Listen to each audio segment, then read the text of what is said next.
कि जो भरा नहीं है भावों से बहती जिसमें रसधार नहीं।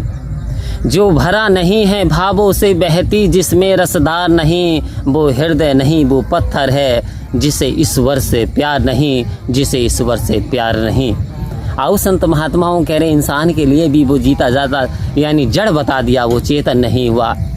यदि इंसान समय रहते हुए नहीं जागा तो इंसान तेरे जीवन में पछताने के अतिरिक्त कुछ नहीं रहेगा, पछतावा ही पछतावा रहेगा। तो अभी भी जाग जा। तो संत महात्माओं ने कहा कि पुरनूर जिंदगी की सह खो रहे हैं लोग, पुरनूर जिंदगी की सह खो रहे हैं लोग, और सूरज चढ़ा हुआ है फिर भी सो रहे हैं लोग, फिर भी सो रहे हैं लोग। आओ संत महात्मा इशारा दे रहे हैं कि सूरज चढ़ गया, यानी ये जो जीवन जो हमें मिलना था वो मिल गया और काफ़ी समय हमने गुजार दिया, लेकिन अभी भी हम गफलत की नींद में सोए हुए हैं, अभी भी हम आलस की नींद में सोए हुए हैं, अभी भी हम ये सोच रहे हैं कि ये काम कल को कर लेंगे, सिमरन कल कर लेंगे, सत्संग तो कल भी हो जाएगी, लेकिन जो ये काम है हमारा, ये काम ना छूटे। आओ संत महात्माओं ज़रा मनन करो। बड़े बड़े विद्वान आए, बड़े बड़े राजा महाराजा आए, बड़े बड़े धनवान आए, लेकिन हुआ क्या? सारी की सारी संपत्ति अरे वो तो यहीं पे छोड़ करके चले गए, यहीं पे रह गई। काम ना छूटा लेकिन दुनिया ही छूट गई, शरीर छूट गया, काम ना छूटा। तो आओ संत महात्माओं, ये काम आपको छोड़ने वाला नहीं है, बल्कि क्या करना है, आपको काम को भी नहीं त्यागना है। सतगुरु ने इस ओर बहुमूल्य हमें ज्ञान प्रदान कर दिया कि काम को करते हुए ही आपकी भक्ति भी हो सकती है, प्रार्थना भी कर सकते हैं, सत्संग भी कर सकते हैं, सेवा भी कर सकते हैं। कितना ही अच्छा तरीका सतगुरु ने मेरे बताया। कह रहे हैं कि काम को करने से पहले इस निरंकार का ध्यान कर ले, इसका नाम ले ले, इसका जाप कर ले, और इसके हवाले करते हुए तो सबसे पहले सुबह को उठ करके इसके नाम से शुरुआत कर, और जब रात्रि में जब जागे तो इस नाम से दी एंड कर कि प्रभु तेरी बड़ी कृपा हुई, आज तेरी कृपा से बहुत शुभ ही कार्य हुआ है, आज तेरी कृपा से मेरे जीवन में खुशहाली आई है, आज तेरी कृपा से मेरा जीवन सुखद बन गया है। ऐसा धन्यवाद देते हुए यदि ये इंसान रात में सो तो उसकी पूरी तरीके से रात्रि बहुत शुभ होती है। और कह रहे हैं वो तपीश्वर है वो व्यक्ति जो कि गृहस्थ में रह करके भक्ति करता है। गृहस्थ में रह करके भक्ति करना आसान नहीं है संत महात्माओं।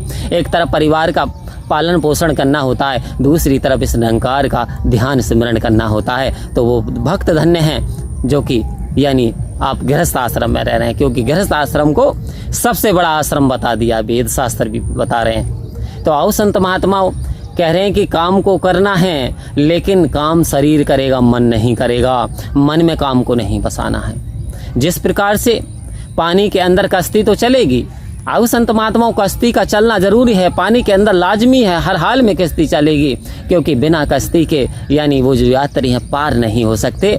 लेकिन आपने ये नहीं सुना होगा, यदि कश्ती के अंदर पानी आ जाए, यानी नाव के अंदर पानी भर जाए, तो फिर क्या होगा, किश्ती ही डूब जाएगी। आओ संत महात्माओं, जब मन मस्तिष्क में ये मायावी पदार्थ जड़ जाएंगे, जकड़ जाएंगे, तो होगा क्या, एक दिन हम परमात्मा से दूर हो जाएंगे।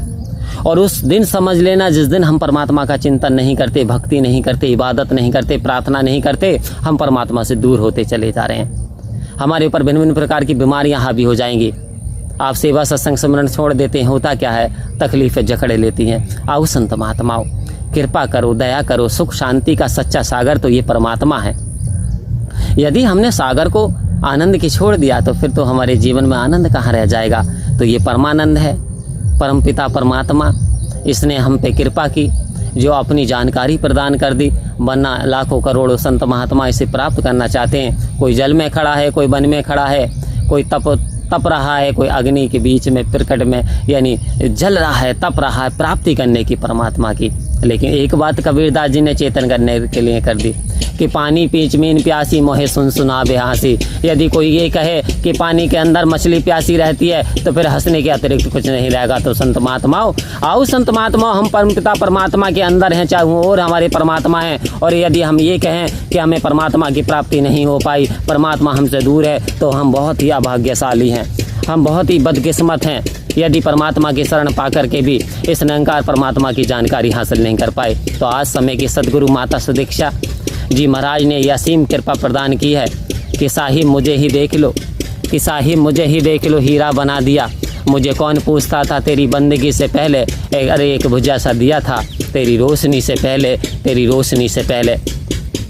आज इसने वो रोशनी प्रदान कर दी कि इस रोशनी से ये आत्मा नूरानी हो गई, इस आत्मा में आनंद आ गया, चेतन आ गया और अपने राम का गुणगान गाने लगी। तो आओ संत महात्माओं इसलिए कहते हैं, सांस सांस हरि भजो वृथा, ना सांस ना जाए, ना जाने इस सांस का आवन होए ना होए। आओ संत महात्माओं मिल करके प्यार से सेवा सत्संग सिमरण करते रहिए, जीवन का आनंद लेते रहिए। आओ संत महात्माओं सभी मिल करके रहेंगे और मिल करके कहेंगे परमपिता परमात्मा, प्यार से कहेंगे धन्यवाद।